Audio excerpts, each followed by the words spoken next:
Yes. Good morning, everybody. My name is Clara Kitongo. I'm one of your co-chairs for the UEC here with Amara. We're really excited to have you again for our May UEC meeting. So as all of you may know, or maybe some of you may be new, but the UEC is short for Urban Ecology Collaborative, and we are a group of groups that are focused in the New England and Mid-Atlantic regions. We meet monthly on every third Wednesday, typically at 10 a.m. I don't think that time has ever changed. We talk about urban forestry related topics, and the forum is, we also have a Google forum where we send research topics, jobs, and different, events that are upcoming for folks within the urban forestry space. We also have recordings that you can find at our YouTube channel. It's just youtube.com/at Urban Ecology Collaborative. So thank you for joining today. Just to get started, I want to ask an icebreaker question for folks to share maybe one, how your tree planting season's going, or one thing you're looking forward to doing after your tree planting season. It could be summer or just after you're done planting the trees. I know some areas have had some storms, so there may be maybe not so fun stuff to do after, but yeah, I want to give it a couple of minutes for folks to put that in the chat. Let's see what folks are feeling today. Yes, Phil, it's good to see you.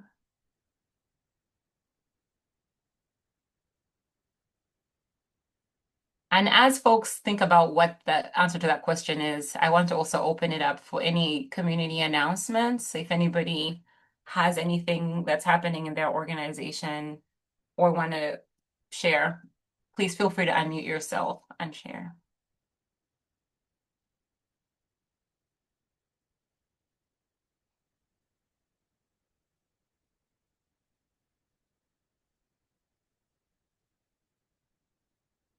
Yeah, Rob is going well so far. Thank you, Emily. Um, yes, Emily, that's a valid thing. Keeping everything alive. That's the next most important step after planting. Thank you, Rob, sorry for answering too. Rodrigo is excited about doing some youth engaged research in the RGV this summer, focused on green infrastructure planning. Wow, that sounds really exciting, Rodrigo. We'd like to hear how that goes. Keep us posted. Um, wow, Dexter is about to eat a lot of apples. Will you sell? Let us know where you're selling them, or we'll send you our addresses. Folks, wow, Kate, you're going back to Michigan. Please enjoy on our behalf. Please continue to populate the chat. I'm not going to read every single response. Um, and and others in the room you can read and like if you'd like to as well. So yes, I think we're ready to get started. And we are more than excited to welcome Becky Schwartz, who is an incredible member of UEC. You've been here so many times. Becky, it's good that you could share your presentation with us today. Becky will be, the topic of the presentation is an interactive session on forest health and the Vibrant Cities Lab. And just a little bit about Becky. Becky Schwartz is the Director of Urban Forestry Innovation at American Forests. She works across the US in incorporating tree equity into full cycle urban forestry. During her free time, she enjoys playing taiko drums, I love those, and giving impromptu tree tours to her wife and dog. Are they so fortunate? Becky, we're so excited to have you. Please take it away. Thanks, everybody. Yeah, I think my dog is fine with tree tours, but my wife is done with them. Our running joke is that she only knows Japanese maples, and so she only points them out to me as I try to point everything else out. So, yeah, nice to see everybody again. Thanks for having me. Fun fact, one of the UEC was instrumental in helping me transition from intern at the Forest Service field station in Philly back in the day to my job at Casey Trees. So I owe a lot to this. Yeah, I owe a lot to this community. Um, So yeah, let me pull up my presentation. Okay, great. Can everybody see that? Okay, wonderful. Well, welcome everybody. Today I'm going to talk about a few different topics. I'm going to talk a little bit about myself, introduce myself. I'm going to give an overview of American forests. I frequently get asked, what is American forests? I don't quite understand what you do, so I thought it'd be helpful to kind of give an overview. I'm also going to give an overview of Vibrant Cities Lab, what's coming, and then have opportunities throughout the presentation for your feedback, for your ideas, for your suggestions. I would love to make Vibrant Cities Lab a resource that you go to frequently. That is another tool in your toolbox, in your partner's toolbox, and whoever else you work with as well. One of my goals moving forward with this website relaunch is to make it a collaborative process, but also just make it updated more frequently too. Awesome. So a little bit about me. I'm the director of Urban Forestry Innovation at American Forests. I've worked at American Forest for 3.5 years. I live outside of Newark, New Jersey, in Bloomfield, New Jersey. Um, my work takes me across the US. I work on full cycle urban forestry, so that is anything from the beginning of a tree's life to the end of a tree's life and everything in between, incorporating tree equity principles into my work. So I'm curious, what made you attend today's session? You can feel free to raise your hand, come off of mute, or type in the chat. And if you see me looking down, it's because I'm writing notes, so I can try to tailor my presentation a little bit to why you came.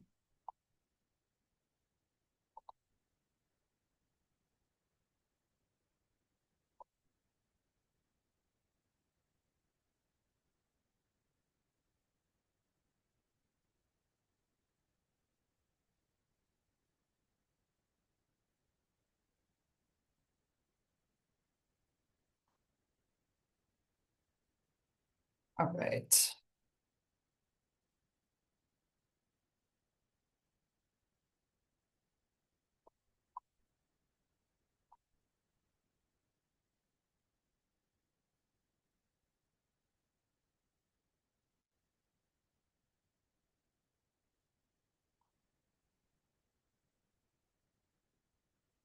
Cool. I see some suggestions um, as to partnership, collaboration, how to talk equity, resources, and Vibrant Cities Lab. Oh, thanks, Fred. And just knowing about myself. Okay, wonderful. This is super helpful. All right, so I want to give a little bit of background about American forests. We work across all types of landscapes, from rural areas to urban areas, and even in all types of landscapes of urban areas. So from towns under 2,000 people to the largest cities in the US. We advance our mission through all kinds of forestry and urban forestry innovation, place-based partnerships, and building. So we've been around a long time, a lot longer than many people think. This year we're celebrating our 150th anniversary. We were instrumental in helping start the Forest Service, supporting the Civilian Conservation Corps, which is the photo you see. We helped start the first major urban forestry conference in 1978. We were instrumental in the partners conferences before 2006. So we've been in forestry and urban forestry spaces for a very long time, continue to be. So a little bit about us. Just also want to recognize that because we were instrumental in starting the Forest Service, we are also not, we're recognizing that our conservation work has had unintended consequences of taking lands from Native peoples and turning them into state parks and national parks and everything in between. So not to say that our history is not fraught and not being recognized of some of the consequences of our work. So just want to mention that as well. I want to give a quick overview of 3 of our programs. Our first program is on policy. So again, we help support the Inflation Reduction Act or the IRA funding. We are one of the major recipients of that funding, full transparency. If you'd like to read more about that work, we are currently working with 33 faith-based partners, environmental justice partners, as well as municipalities across the US. So we have received over $50 million from the Forest Service to do that work. We also have a similar focus on our Resilient Forest team, which I'll talk about later with the Replant Act, with previous and current farm bills to support all types of forestry work across the US and including Hawaii as well. So all aspects of the supply chain, workforce, lots of great stuff happening there as well. We are also an organization within organizations. Hopefully that's not too confusing. We do international forestry and urban forestry work with our 1 Trillion Trees Initiative, 1t.org. Same with our Forest Climate Working Group. That's like a national-based working group. And we're also hosting in July, if anybody's interested, the 9th American Forest Congress. So we have helped put on, since the beginning, Forest Congress. A few years ago, we put on a Women's Forest Congress in Minneapolis, and now we're hosting one in Washington, D.C. But if any of these like ring for you or you're interested in learning more about policy, my contact information will be at the end. I'm happy to make connections to our resources there as well. But I just wanted to put a plug in there for that too. Our Resilient Forest team, again, this is our large landscapes or what some people would call traditional forestry. Again, working across the US on topics that are even important in urban forestry, like innovative financing, carbon modeling, science, movement building policy, and workforce development, as well as nurseries, seed collection, seed supply, forest health, all those topics that relate a lot to urban forestry. So just wanted to let you know we have that program as well. And then this is the program I work in, Tree Equity. So at American Forest, Tree Equity is a combination of many departments. So it's urban forestry, it's GIS and data science with the Tree Equity score. It's our marketing communications team. It's our philanthropy team. So we all kind of come together to support. So achieving tree equity to American forests means prioritizing equitable coverage, tree coverage in frontline communities, addressing environmental injustices, enhancing community well-being, creating urban forestry economic opportunities. So a little bit about where we work. We work a lot of places. We work internationally. But the two main areas that I want to focus on are Washington State and Maricopa County, Arizona. So we have a partnership with the Washington State DNR called the Washington State Tree Equity Collaborative. Some of my colleagues are there right now. I mentioned we're doing a planting today in Aberdeen, Washington that supports that collaborative. We're working with the city of Aberdeen. We're working with the Washington State Department of Natural Resources just to kind of continue to build partnerships and relationships and all things urban forestry and tree equity related, supporting statewide partnership in the pathways to kind of tree equity wherever people are on their journey. We have a similar initiative in Maricopa County, Arizona. This is one of the fastest growing counties in the US, includes Phoenix, Mesa, Tempe, Arizona. It's a collaboration of many types of organizations across what people call the Valley. And it has community-based organizations, workforce, some for-profits, business development or bids, business improvement districts, things of that nature, all kind of coming together to learn from each other and support each other in the urban forestry work. So again, if any of this rings true to you, maybe you're part of your own collaborative or you want to start something or you're not really sure how to make it effective. I think that's what some people mentioned, collaboration. These are absolute models and ways that American Forest can support you, or we can send you more information or resources as well about them. I think somebody mentioned how to do collaboration. This is one example of how we work more county and state, county, city, region, statewide initiatives. So how can we support you on your tree equity journey as an individual as well as within your organization? Oops. So our call to action, and this relates to Vibrant Cities Lab, we want local leaders to reimagine their cities to be greener, more just places to live. And as part of those things, these are 5 ways that we work to support our call to action. These are all interconnected. I didn't make a spider web diagram, but if that's helpful to you, you can kind of imagine they're all kind of collaborating and working together. The thing I'm specifically going to talk about is kind of tools and resources towards that work. But before I do, I'm wondering if you want to raise your hand, if you want to type in the chat, if you have used Vibrant Cities Lab before.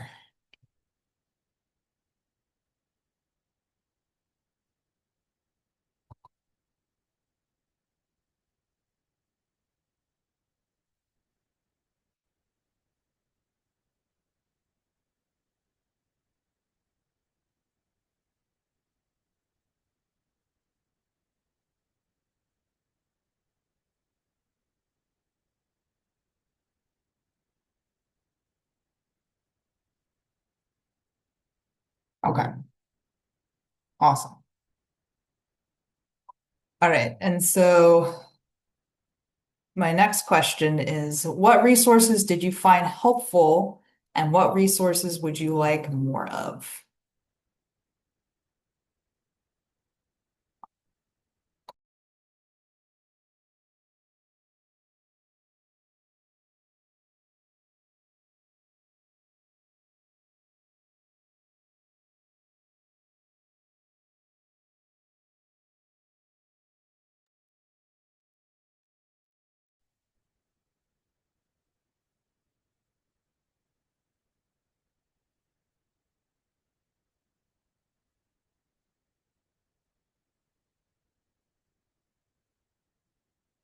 So I think somebody had mentioned some particular focus on fire resilience. I know that that's a topic.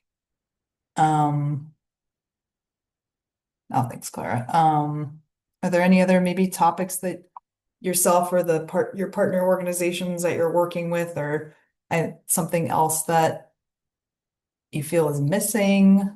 It doesn't have to be from Vibrant Cities Lab, but it could just be from like a quick search away or it's been on the top of your mind. I'll just unmute and ask because I know one of the biggest things I don't know how American Forest is doing this is organizations are thinking about ways of speaking to equity in a way that can bring more people to the table, maybe people who use different types of language as they talk about benefits of trees and tree equity. So I don't know if that's something that you're thinking about in American Forest and how we can still continue to talk about this work while using maybe augmented language or tools to reach folks that may not necessarily have been using the kind of language that's been most commonly used in the space for equity and diversity. I don't know. That's one thing that I'm curious about. Thanks, Clara. Yeah. So I think one of the things that we have done is really not so much for Vibrant Cities Lab. I've been very fortunate with the Forest Service partners that we've worked with, and some of them are here today, so thank you for coming. That we have been able to work with them and work with other types of funding to still keep that equity language and focus on this website. I know that is a risk. I recognize that as a risk in this environment, but I've been kind of continuing that pattern. I will say that some of the things that we have done in our language that may or may not be useful, maybe you've heard this before, is saying something like benefits for everybody, this benefits everyone, instead of saying specifically like this benefits X community, or we're specifically working with X community to make sure that they have received the benefits they haven't in the past. So that's some of the ways we've been talking about the work. When we do opening remarks at our events, maybe some of the language you've seen in our press releases, which are on our website. I think that is a great resource. It's something I'll definitely bring back. I've had some conversations, this is a bit of a tangent, had some conversations about this with some of the people in our leadership, and I haven't quite made it really far. I know that we have supported some press releases from I'm trying to remember maybe Albany, New York. I would need to go back into like our LinkedIn and things like that. Just in the background. So of course we're not going to be mentioned. Like, that's not important for the mayor or whoever's writing that. But if that helps, I think they still use pretty strong equity language in there with some caveats.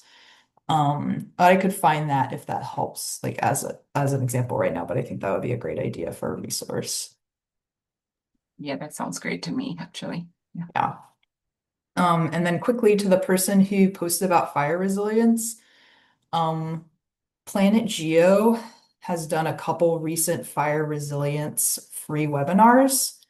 Um, and they have posted those online on their webinar website. So I don't have quite a link right now, but I attended one last week, and then it turns out they had one the week before. So if those help you for the time being, while we kind of incorporate more of those into forest health, definitely check them out, or you can reach out to any of the people. I think they had like 4 or 5 guest speakers. They had a lot of guest speakers on each presentation, and they all seem pretty open to conversing. So those seem like great resources because they had guest speakers from like the private industry, the community-based industry, and like the urban forestry, nonprofit, or municipal. So yeah, definitely check those out. Hopefully that helps. But thanks, yeah, thanks for everybody for sharing so far. All right. So I I do see want what to, Rodrigo yeah. said something in the chat too. I don't know if you saw his or their comment. Rodrigo Lee. Oh yeah. Um, yep. So one of the resources that's coming up on the relaunch Vibrant Cities Lab is called Cool Corridors. So that is about incorporating different types of green infrastructure, including trees, to create corridors either around schools or libraries or parks or public transit to kind of ease urban heat island effect and temperature change. So that is coming up on the relaunch website. That'll be probably in the next month or two. You'll be able to see that.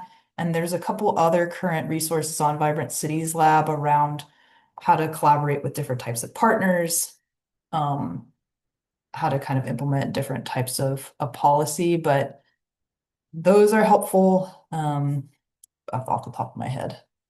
Yeah.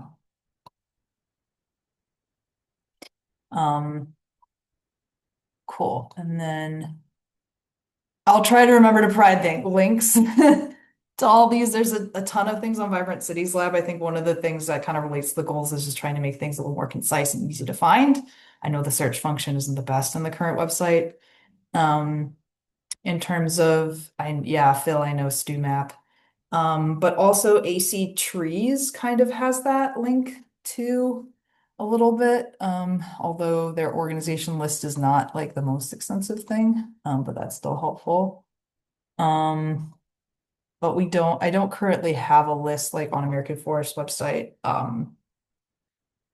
to like local organizations that we work with.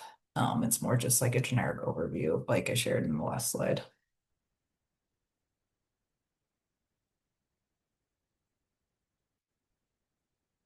Awesome. Yeah. Keep it coming. I'll try to answer a few more things on the slide.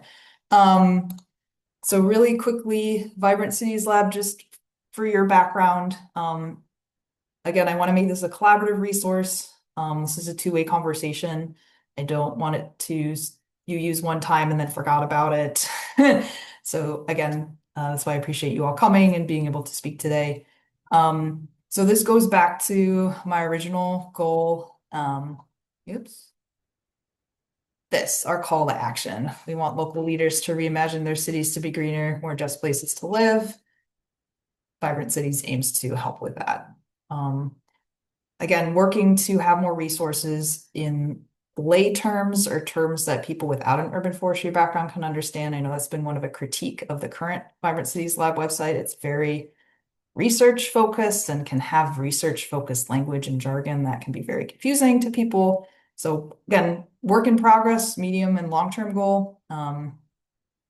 but just want to recognize that can be a bit of a barrier to current website and then a little bit of the relaunch website. Um, my main goal with the relaunch is it's gonna look and feel very different. So the color scheme you see here is the color scheme that will be on the relaunch website. It's going to be a very simplified color scheme because um, people have changed how they use technology and time. So you're probably going to pull something up on your phone. Maybe you're going to text somebody a link. You're not always going to read something on the computer. You want something that's tablet friendly. You want something that's friendly across devices. So that's why we need to change the color scheme. That's what we're working on. Same with how information is packaged. So information is going to be kind of a little more concise, a little more condensed, just to make it easier to read, easier to pull up, easier to kind of find what you need quickly. Again, this is going to take some time to build out and to understand. Um, but that is one of the goals with our partnership with the Forest Service and with ourselves and many other organizations that are making this possible. So those are kind of the two differences that you'll see a lot. And you'll see a lot of information is being again, cut down for that benefit. We recognize that you may not have time, your partners may not have time to read this anymore. So, excuse me, those are some major changes. I kind of talked about the other things. This is a conversation. This is not American Forests and the Forest Service saying, here's the thing, share it. I want to make sure that it has content that you feel like you can use and access and vice versa, that we can amplify maybe some research that you have done, whether that's peer reviewed or not, that's fine. Maybe you have a Spanish language researcher or resource that you have. Maybe you work with students of any age that you want to share their research project or something like that. Cool. Those are all great things that I would love to share and amplify. All right, let me go into the chat really quickly. Okay, cool. Yep. Thanks, Erica. I think that is one of the things hopefully the new Vibrant Cities Lab will continue to support people trying to make a point. And if you need a data-driven point as well, so appreciate the Forest Service for helping us find, most up-to-date data information. Okay, and then we got, oh, thanks for sharing the tree owners manual. Yeah. All right, so this is a little preview. Maybe if we have time at the end, I can pull up the development website. I don't quite have it up. But I want to note that it's a work in progress, right? This is like a construction zone, so some things may change a little bit and not look exactly the way I'm showing you, but just just the way it is right now. So I talked about the color scheme. I talked about the conciseness. That's just to have ease of use across devices. Few resources I want to shout out. They are right now in quality assurance process, so that's why I took screenshots. But they will be with upcoming we're working to do a soft launch hopefully next month, and then we'll continue to launch information as we go along. So the first one is the Urban Forestry Roadmap. That now has a forest health component to it. It's called Resilience in Forest Health. I took a screenshot of it on the right. It's an overview of forest health, some best practice case studies from our partner. We talked about the Washington State Tree Equity Collaborative, but the Washington State DNR. They have some really great resources on urban forestry and forestry, forest health, upcoming threats, what's currently happening. That's just one example. So again, wherever you're at in your forest health journey, that's great. So hopefully this resource can kind of help. Just pull up something quickly, share something with a partner, things like that. Another resource that I didn't take a screenshot of because it's in development, it's going to look messy right now, is a forest health action guide. So we have several action guides, some of which will be available. Like I mentioned, cool corridors. We're going to have a funding action guide too. Those will be available right away. And then hopefully we'll work internally to update the community action guide. We have a workforce development action guide. And we'll have the forest health action guide. So again, a little bit deeper into these resources, into best practices, into case studies, things like that. So hopefully those kind of relate to what some people were talking about. And I will probably have like a small section on fire resilience.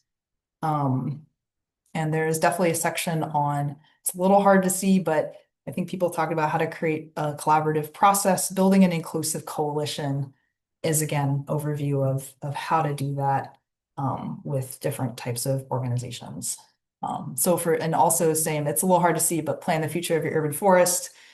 We encourage people to take a walk with your stakeholders, or if they use a park or a street or whatever they are, if you want to do a site visit with them and have them kind of lead something from their perspective, that section kind of talks about those things. I'll stop for a second to see if there's any questions or things in the chat. Cool.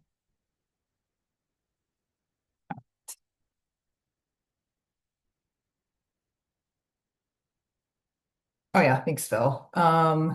So Phil and Simone put together all of the Forest Service health connections, not all of them, but as many as they could into categories too. And so if you are curious about a specific topic, you can go to that link to the YouTube page. Thanks for putting that, Phil. And there's tons of free videos and resources for you to review on all kinds of topics. I think green infrastructure, workforce development, working with tribal communities. That one was really good. That was like one that came out like about a few months ago. So you have like a go-to resource if you need to quickly find something or share something too. All right. So how can you get involved? I talked a little bit about this, but I will turn it back to you all to put into the chat or raise your hand, whatever you feel comfortable with. Do you have a resource in mind? Do you have something that's been sitting on your shelf? Do you have something that you're excited to share, amplify?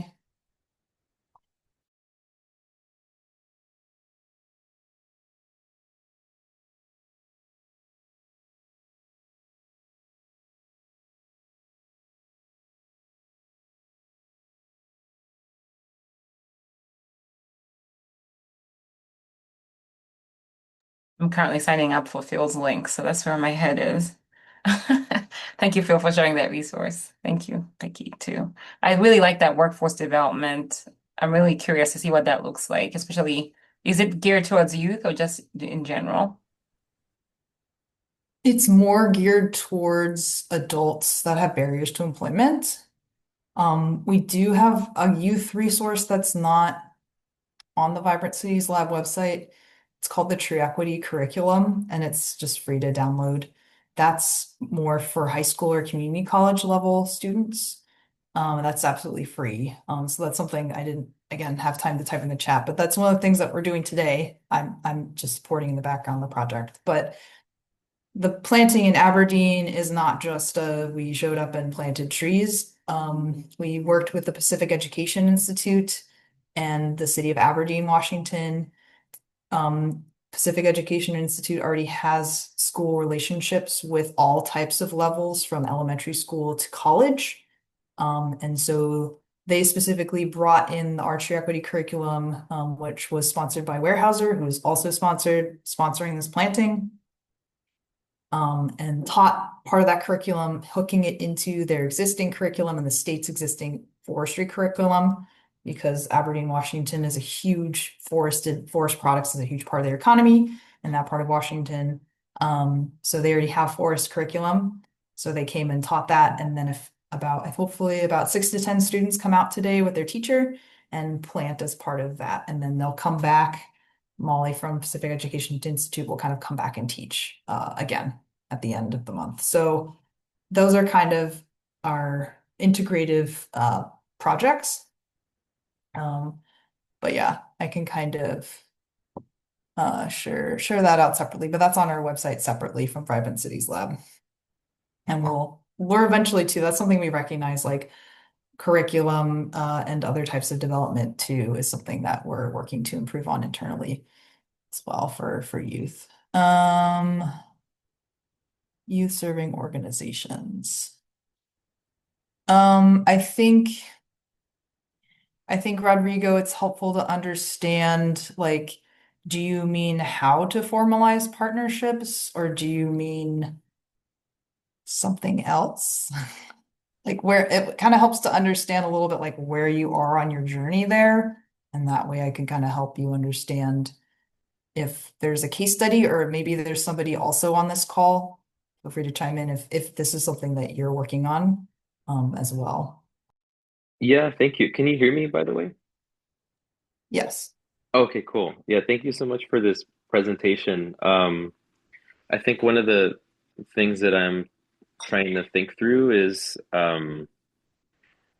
so I'm based at the University of Texas at Austin, and we've been doing some youth engaged research in South Texas, focused on youth environmental priorities. And one of the things that keeps coming up is lack of access to tree canopy, green infrastructure, adequate parks. And so we have like these connections with these different youth serving organizations, but so far we've been in like the problem identification kind of phase and we've been kind of stuck there. And I'm trying to figure out how do we move towards actually implementing some of these strategies that the youth have identified. And a lot of them have to do with like tree planting and green infrastructure. Um, so just thinking through like how you actually go from research to action so that the youth can start getting involved in the actual solutions.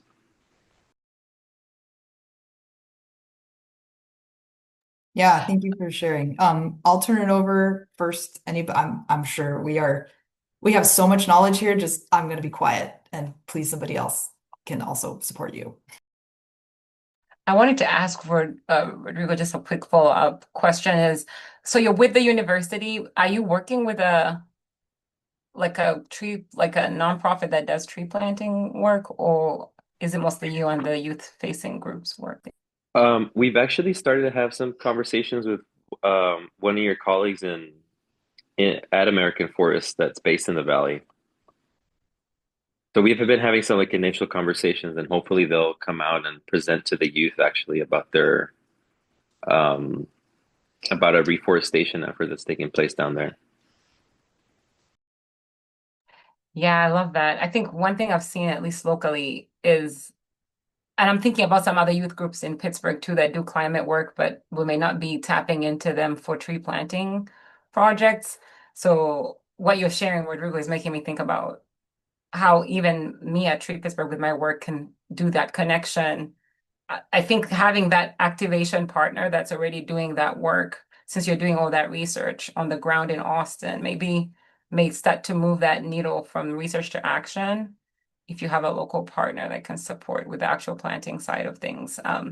Again, I don't know if I'm fully understanding, so others please chime in if you have something to add. And of course, Becky, if you had a response.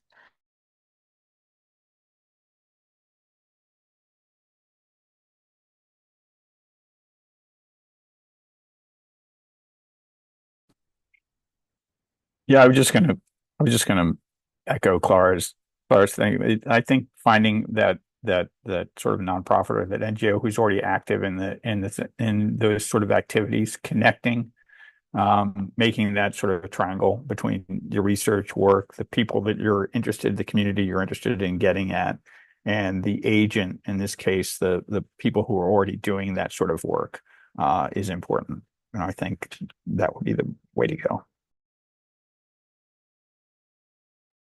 I think, Rodrigo, I'm curious if you have worked with tree folks or you've heard of tree folks or you're working with the City of Austin Youth Forest Council. So I'm based in Austin, but my work is focused in South Texas. Yeah. So there's a lot of folks in the Valley that don't have access to the kinds of programs that are available in Austin.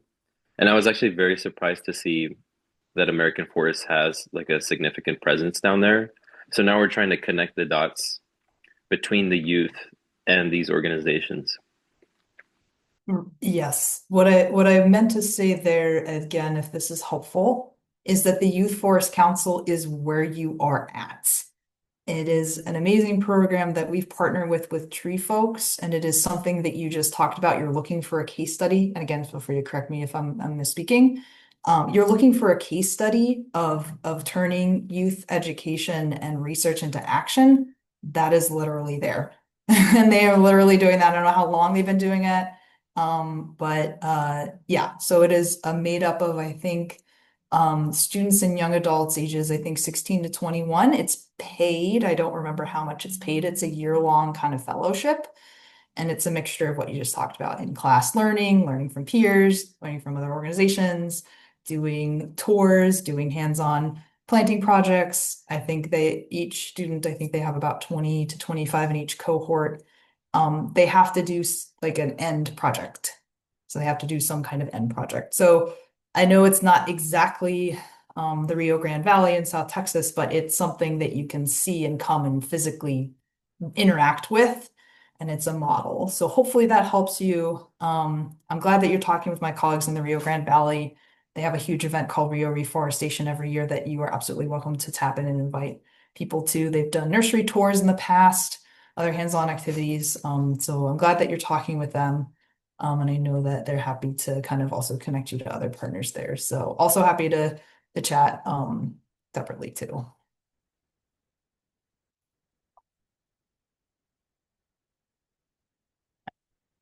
Okay.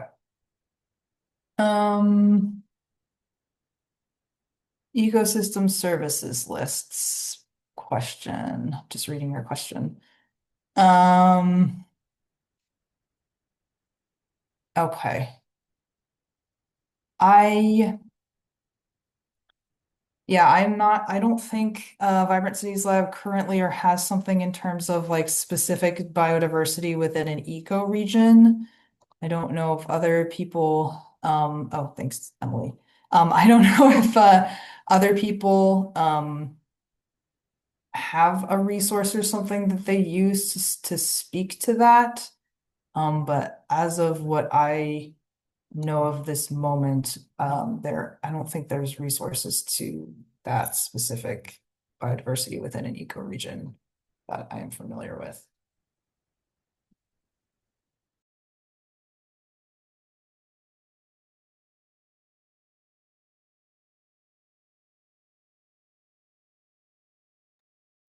Cool. I'm gonna hop back in and then I'll do my best to leave some more time for conversation in 1 second. So again, if you have resources, you have Spanish language resources of any type, it can be work done in the US or other Spanish-speaking countries, totally fine.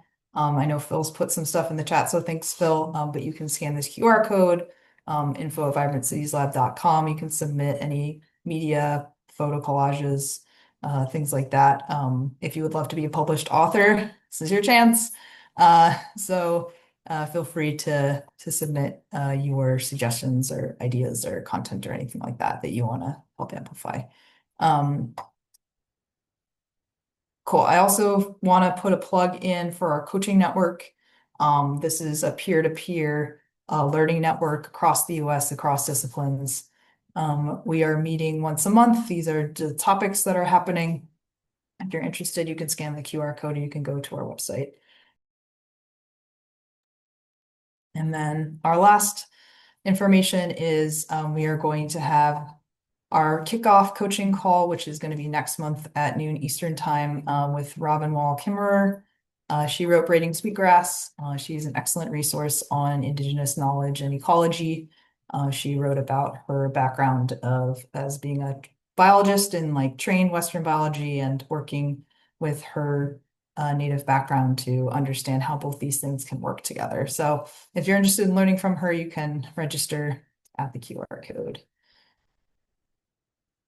That's it. I'm going to put up my contact information for a second, and then I welcome more questions. So this is me. This is my email. This is my cell phone number. Feel free to reach out if you have questions about any of the topics that we covered today. If I can be a resource to you in your professional journey, feel free to reach out. I'm here to chat. And then stop there. Thank you. Thank you so much, Becky. That was very informative. We need like a bibliography for every amazing thing you have given us today. Thank you so much. I'm just curious if you're able to also put the links of those two QR codes in the chat, because I immediately, when I saw the last one, I was like, this is where I need to be. So I intend to join. Yeah, the room is open for more questions if folks have them. Just thank you so much, Becky.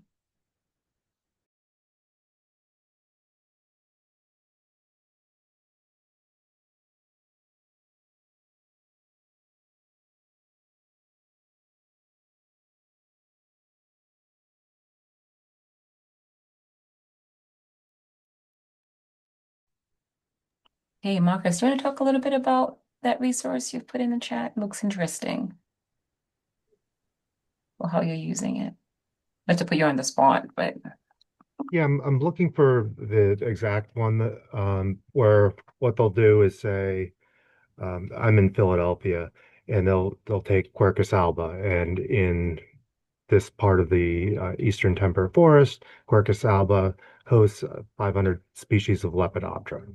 And then maybe uh, a hornbeam tree, Carpus caroliniana, might host about 80 or 120. I forget the exact numbers, but it's a helpful metric to see what is beneficial to the environment in a time where we have catastrophic collapse of insect populations, bird populations, and in most ecosystem metrics where we're simply not measuring that in urban forestry. And to me, it's a blind spot.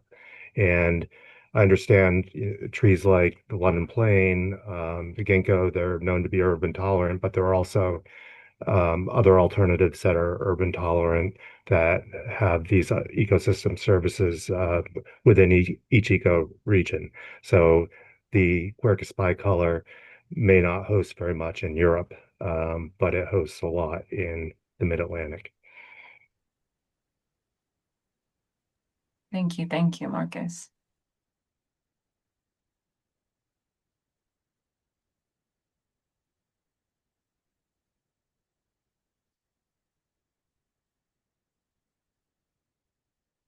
All right. Are there any last minute? Just want to give y'all a couple more minutes in case some questions are cooking.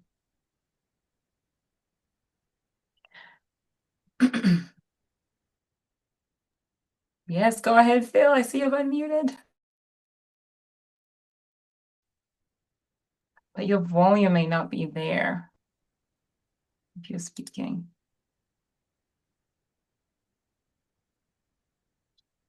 Oh no. Can you hear me? Yes, now we can hear you. Very good. I'm using some ear pods, but I can't seem to get it together. Becky, thanks so much for sharing our status of this tool. It's been a large part of our time at the Forest Service to get all our research and uh, critical resources to a community of practice. And now the search function in this new iteration, I'm hoping will improve that. I keep mentioning here the desire to grow community, be a piazza. We thought that this tool would help people connect with one another across organizations. It remains a challenge. I think we've created the LinkedIn group, and our challenge will be one of getting more voices in that room and having folks share on LinkedIn platform their new products, publications, so that we can filter and load them into, is that word load into this tool? Is that, I guess it was never intended to be a place where documents were stored per se. Things have Yeah. to be linked somewhere else or linked to a product. Yeah, so how it would appear if you have any sort of a product that you would like to share, and again, it would need to just be reviewed, is what we call a resource page. So we have some categories of resource pages like guides, like media, and then it would just be an external link. So it would just say, just give an example. Clara has an amazing resource of working with youth in Pittsburgh. Here's a quick synopsis, here's the authors or whoever does it, and then a link. And then the link goes externally to Tree Pittsburgh's website or something like that. So that's how it would look. And then we could put it on, we have like a news page at the top. And like Phil said, we have LinkedIn and working with both Forest Service colleagues on this call and others within American Forest to then like amplify every month through our social media channels as well. So you can amplify that too. Yeah, I was actually able to load document into LinkedIn, but I wasn't sure whether that would be what VCL could actually link to. Otherwise, any product you develop needs to have be online already, and this team that's supporting VCL will create a resource page and link viewers to it. But this UEC community is a wonderful community of practice, and innovations that you come up with would be great to load into VCL so you can be a part of it and see your resource uh, online in the community of practice that you love and support.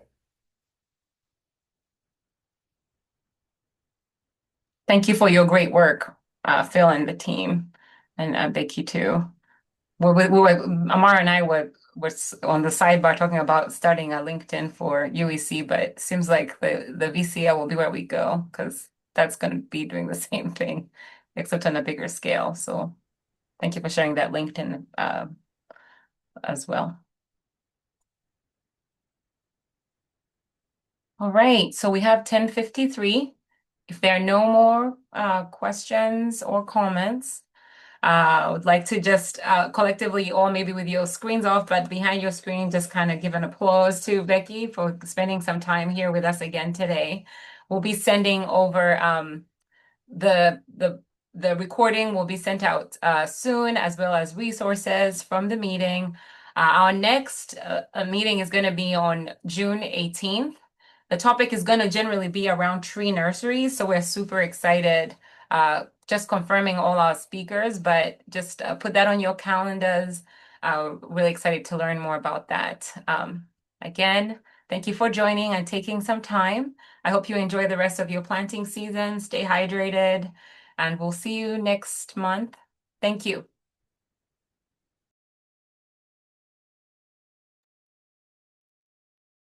Bye. You stop recording.